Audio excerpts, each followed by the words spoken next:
25 before the hour. But Biden has given him a good ass kicking. I love this. I just wish we had a president who would talk to this punk Romney the way Biden is talking to this little twit Ryan. I really do. We're going to go back to it in a second. This hour is sponsored by Stephanie Wright, who uses a quote from Jay Leno. Here it is. Mitt Romney pledged this week that if elected president, he would drive down unemployment to 6% or lower before the end of his first term. Well, it's easy enough to do. All he has to do is rehire the people he already fired. Let's go back to the twit. Go back to college in her 50s, where she started a small business because of the new skills she got.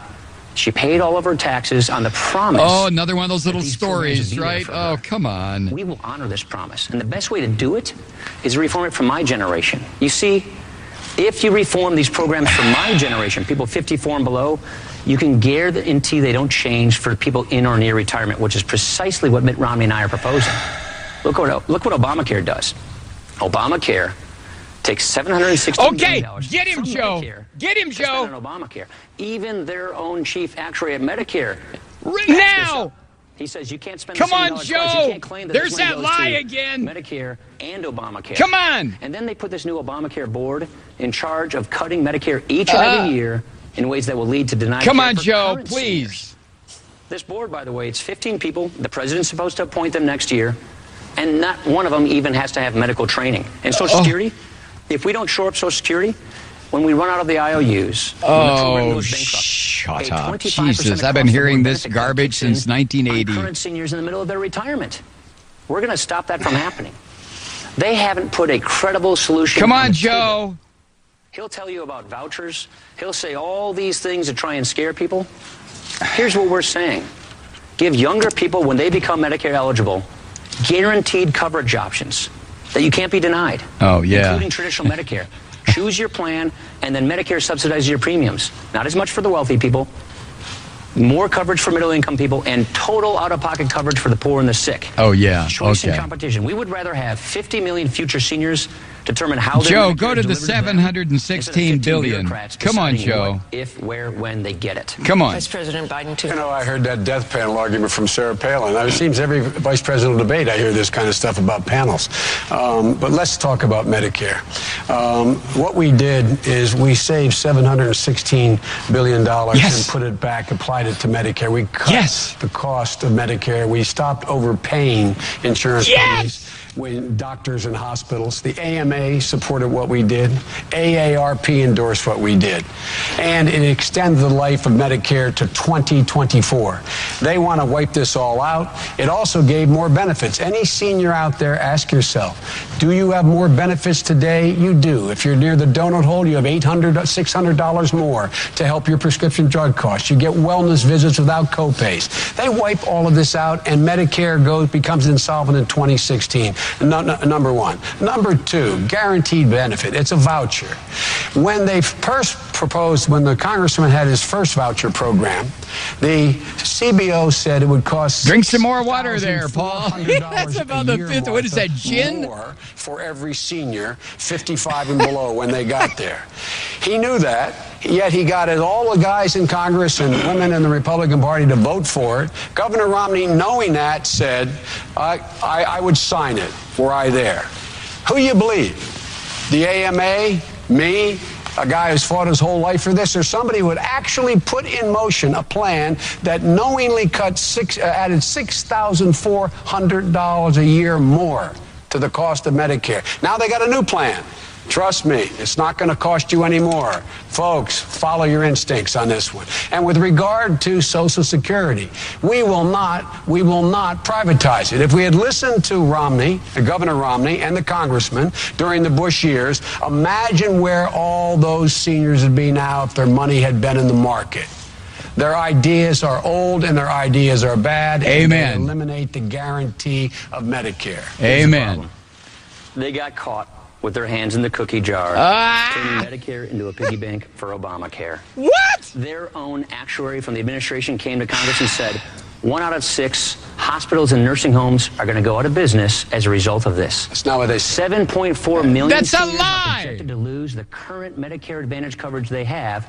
That's a $3,200 benefit cut. That's a lie. Saying More people signed up. These are from your own actuaries.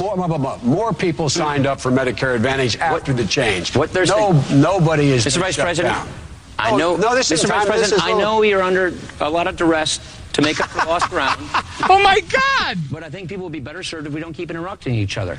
Well, don't take all the 4 minutes then. We're saying don't change benefits for people 55 and above. They already organize their retirement around these promises. Let me ask you this.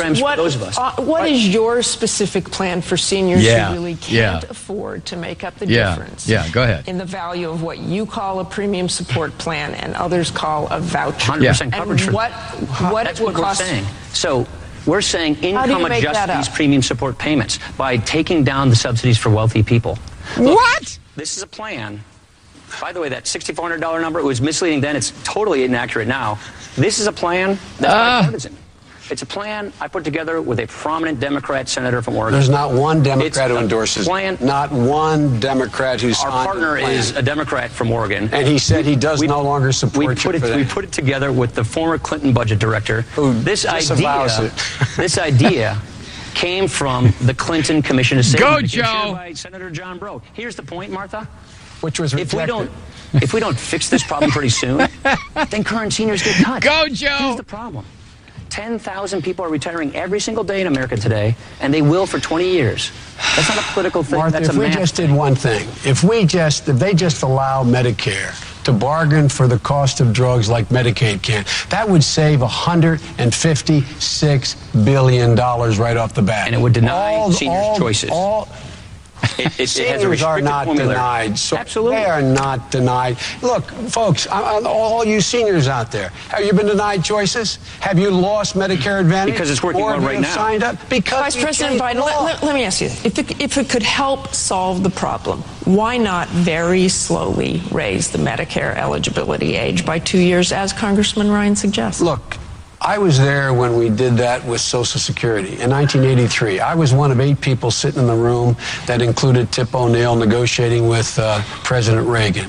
We all got together and everybody said, as long as everybody's in the deal, and everybody is making some sacrifice, we can find a way. We made the system solvent to 2033.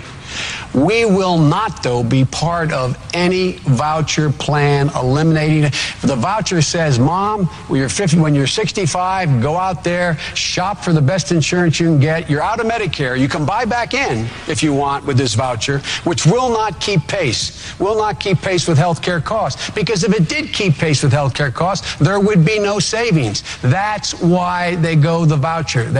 We will be no part of a voucher program or the privatization of Social Security. A voucher is you go to your mailbox, get a check, and buy something. Nobody's proposing that. Barack Obama, 4 years ago, running for president, said, if you don't have any fresh ideas, use stale tactics to scare voters. Oh, shut up. If you don't have a good record to run on, paint your opponent as someone people should run from.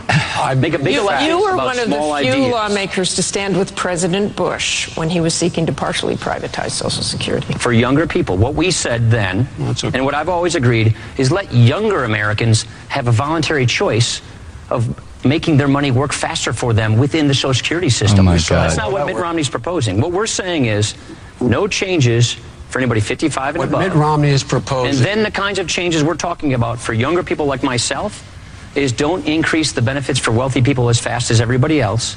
Slowly raise the retirement age over time.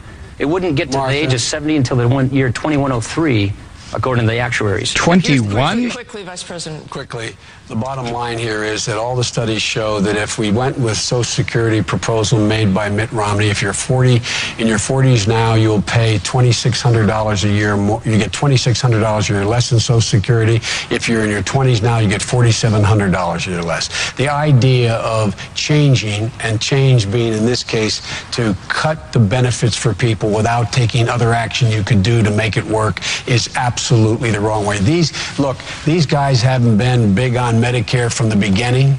Their party's not been big on Medicare from the beginning, and they've always been about Social Security as little as you can do. Look, folks, use your common sense. Who do you trust on this? A man who introduced a bill that would raise it $6,400 a year, knowing it and passing it, and Romney saying he's signing it, or me and the president. That statistic was completely misleading, but more importantly, they're the facts. This is what politicians do when they don't have a record to run on. Oh. Try to scare people from voting for you. Okay. If you don't all right. this problem, okay. Pot it down a second. This little twit doesn't have a thing to say. He keeps going back to this. This is great. I have to say, you know my feelings about all this, but to see Biden just continue to knock this little ass on his ass is just great sport. It really is. This is making my Thursday night. I swear to God. We'll be back after the break. Stay with us.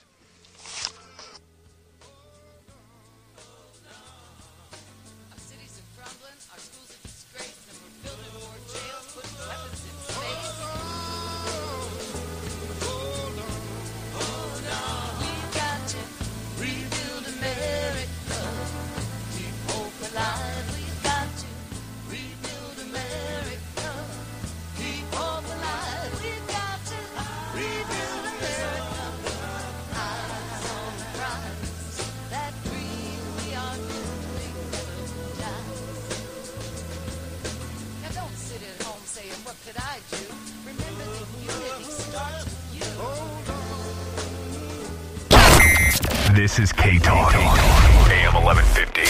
Home of Stephanie Miller tomorrow, 6 to 9. Probably not only the worst candidate ever, he has the worst surrogates ever. Oh, including Anne, who said that she's worried that he might call a little crazy. The Mitbot's gonna be curled in a fetal position. He's a little tightly wound. He's fine unless he's under a lot of stress.